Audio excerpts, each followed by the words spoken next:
Hi and welcome to Bike Social, I'm John. Today we're going to talk about the Denali CANsmart. So what is it? Well, put simply, it's an electronic power controller for your bike. So it allows you to add accessories and the power gets to them when you turn the ignition on. Now if you've ever wired in things like spotlights for, you know that you need to find that feed and you need them to switch on only with the ignition.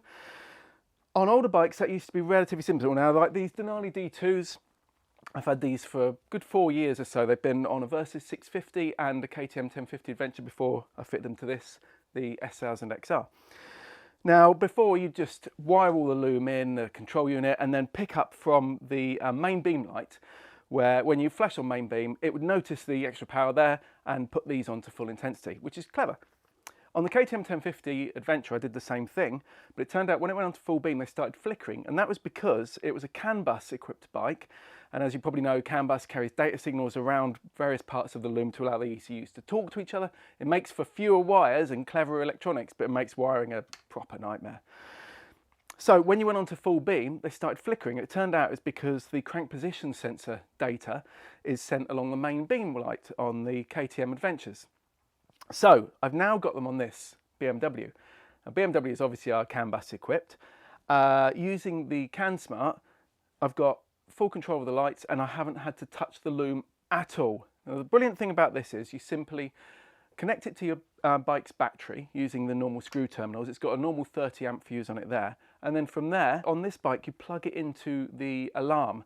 So if you haven't got the alarm fitted, it doesn't matter. It just picks up that plug and from there it gets switched live so it knows when the ignition turns on, and it also takes CAN bus signals. Now let me show you what it does. So pretty cool how they fade up.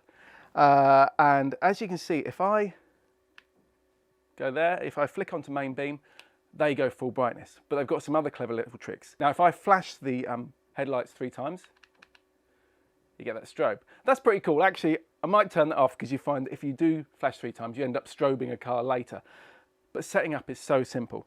Now, as you can see, I've mounted my lamps right next to the indicators. I spent a lot of time working out where to put these and had to machine the brackets slightly to get them to tuck in just behind the indicators, but I really wanted them there. Problem is, any car drivers are probably not going to see the indicators when they come on. But it's a simple button to switch in the app that you download on a Mac or a PC. And when you plug into the CANsmart, it's really simple to change. So now when I indicate, see the lights go off. So you can see the indicators, which is genius. And when I cancel that, the lights come back on. And I love the way they fade up. If you put the hazards on, see how they flash in turn. So it creates even more attention. And if I do the horn, you get that strobing. So it's very clever. And I've had to do nothing complicated to get all that. It's simply plug it in, connect up the lights. You could do it in a good hour or so. I spent 5 nights because I wanted to spend ages getting my perfect wiring and working out exactly how to mount the lights. But really it is genius. Now, one thing I noticed when I was first riding in the dark, I was getting pretty well every car was flashing me saying the lights were too bright. So first I leant down and just tilted them down a little bit. I was still getting loads of hassle. All you have to do while you're riding is simply hold the jog wheel for 3 seconds. You see they flash and then you can adjust the intensity. And by doing that, I was able to set the lights at a position that nobody complained and they were still working. So the other clever thing is you can have different settings for the intensity of those lights when you're in dip and main. And they're different depending on whether it's night or day, because obviously the bike knows because it switches between its lights.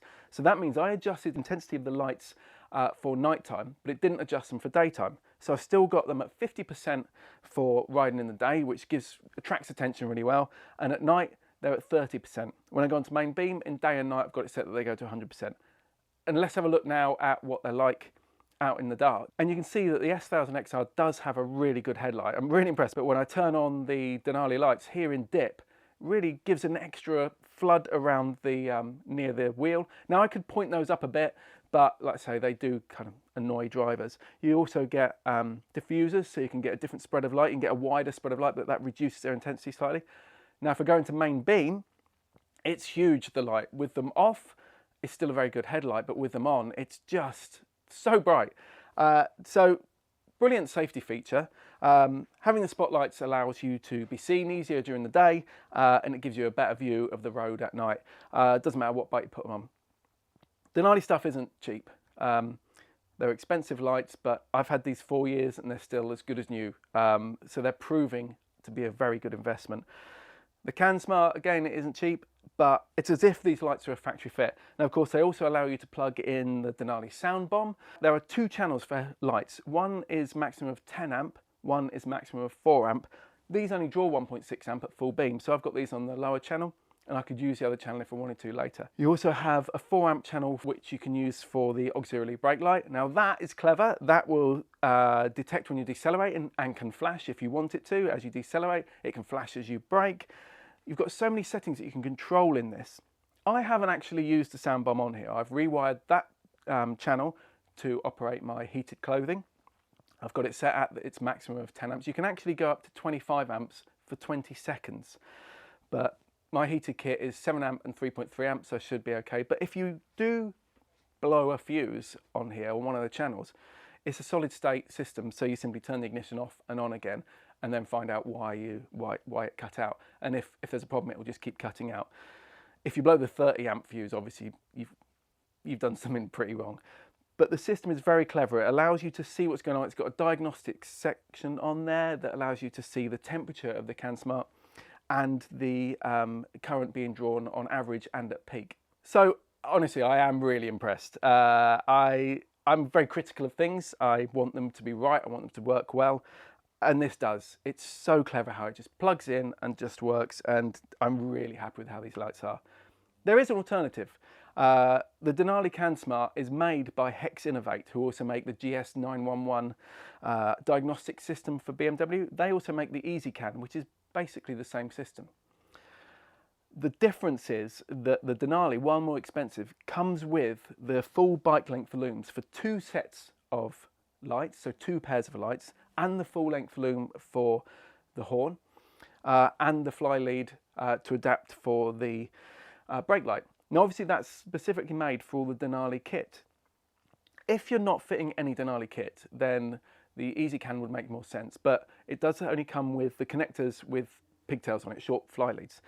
So you need to be competent with a soldering iron and know your way around heat shrink. Don't ever think about using crimp connectors or anything on a motorbike, because it just don't. So if you're happy doing that work, the ezCAN can save you some money, perhaps around £40 on full retail price. My Denali lights are old ones. They actually use the old connectors, which are inline. These new connectors are 3-pin, but they're in a triangle formation. They're Sumitomo MT connectors. So I had to rewire them anyway. I got a pair of adapters from Nippy Norman's for £2 each, and it was very simple to do. I could have done it obviously because I had to do some soldering with the ezCAN version, but actually having that loom, all I had to do was change the connections on the end of the lamps. Having that loom made the install really easy. The loom's not been touched, the bike is still exactly as it was, everything can be put back up where it was. If you're thinking about putting lights on pretty well any BMW and CAN bus equipped Harley-Davidsons, I honestly thoroughly recommend having a look at this system, because it is brilliant. It's an expensive investment, but it is definitely an investment. It will last you many years, and yeah, I'm really happy with the results.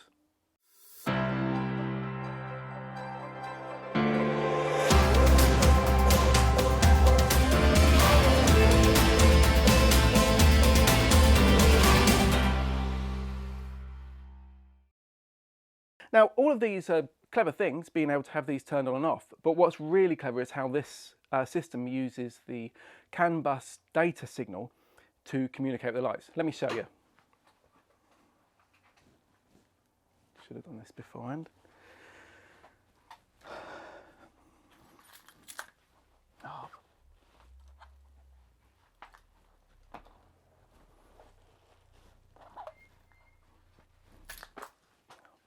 Piss, can't find my key.